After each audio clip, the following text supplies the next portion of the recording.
pagi Pak Siki dan teman-teman. Hari ini saya dosen dari kelas 10 E2 dari kelompok 6 akan mewawancarai salah satu orang tentang toleransi antar umat beragama. Bagaimana menurut Anda hubungan antara kebebasan beragama dengan kewajiban menjaga toleransi antar umat beragama? Saling menjaga, saling silaturahmi dalam bermusyawarah.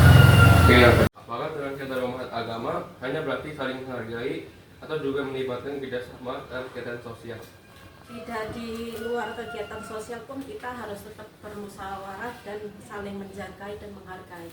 Oke, yang ketiga, menurut Anda bagaimana peran media sosial dalam memperkuat atau justru menambahkan toleransi antar agama? Justru sosial media itu memperkuat dan kita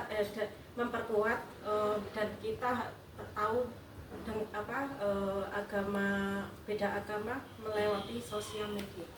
Oke, yang keempat, dalam kehidupan sehari-hari apa tantangan terbesar benar-benar mempraktikkan toleransi antar agama?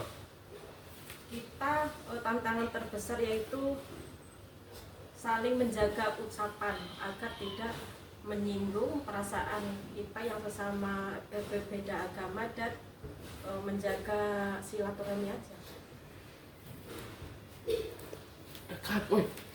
Akan mewawancari orang kedua. Oke. Pertama, apa dampak jika sebuah kelompok terlalu menonjolkan identitas agamanya tanpa menghargai keberagaman di sekitarnya? Maksudnya jadi kelompoknya dengan agama yang sama gitu ya? Iya. Bos, boleh diulang tanyanya? Pertanyaan, apa dampak jika sebuah kelompok terlalu menonjolkan identitas agamanya tanpa menghargai keberagaman di sekitarnya? Menurut saya itu tidak cocok dengan ideologi bangsa Indonesia ya, di mana Pancasila sebagai panutan kita bersama. Jadi kita harus saling menghargai antara beragama dengan yang lain.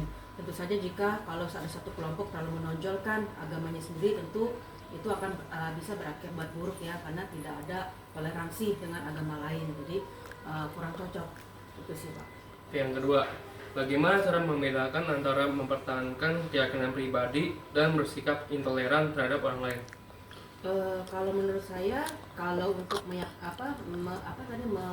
Bagaimana cara membedakan antara mempertahankan keyakinan pribadi dan bersikap intoleran terhadap orang lain? Kalau mempertahankan agamanya pribadi, tentu saja dia juga harus menghargai agama orang lain. Tapi kalau intoleransi beragama, berarti dia tidak memperdulikan agama lain. Jadi menganggap bahwa agamanya sendiri udah paling benar dan yang patut dicontoh. Menurut saya itu tidak cocok, balik lagi dengan ideologi bangsa Indonesia yaitu Pancasila. Oke, selanjutnya, menurut Anda, apakah pendidikan agama di sekolah sudah cukup mendorong intoleransi antara umat beragama? Menurut saya tetap pendidikan agama itu tetap diperlukan baik di rumah, di lingkungan maupun di sekolah. Jadi menurut saya tetap di sekolah itu perlu dan penting dan berguna buat siswa untuk bisa toleransi terhadap agama yang lain. Boleh Anda jelaskan mengapa? Mengapa? Karena belajar agama itu tidak bisa berhenti, harus berkelanjutan terus.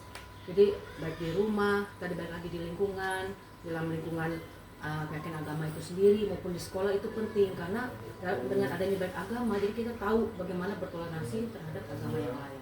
Oke, yang terakhir, menurut Anda bagaimana sebaiknya pemerintah menangani konflik yang berawal dari perbedaan agama agar tidak melebar? Tentu saja seperti yang sebelum saya sampaikan bahwa memang Pancasila adalah ideologi bangsa, di mana dalam setiap sekolah-sekolah itu juga ada pelajaran agama dan pendidikan Pancasila yang memberikan pengajaran kepada para siswa bahwa memang perlunya pentingnya untuk hidup bertoleransi beragama. Jadi melalui penyuluhan-penyuluhan baik dari media sosial, dari pemerintah juga penerapan dalam lingkungan-lingkungan, perlunya ada sosialisasi mengenai pentingnya hidup bertoleransi beragama di Indonesia. Oke, terima kasih. Sekian dari wawancara saya. Mohon maaf jika ada salah penggunaan kata dan gestur. Terima kasih.